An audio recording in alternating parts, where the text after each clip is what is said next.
que os professores fazem na sala dos professores? Eles corrigem as provas, conversam sobre a gente, tomam café, digitam as notas e discutem o nosso futuro. Também descansam, respiram, relaxam um pouco.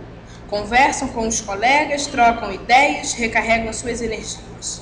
A sala dos professores é um ponto de encontro. Também trabalha-se na sala dos professores, mas ela não é somente um espaço de trabalho.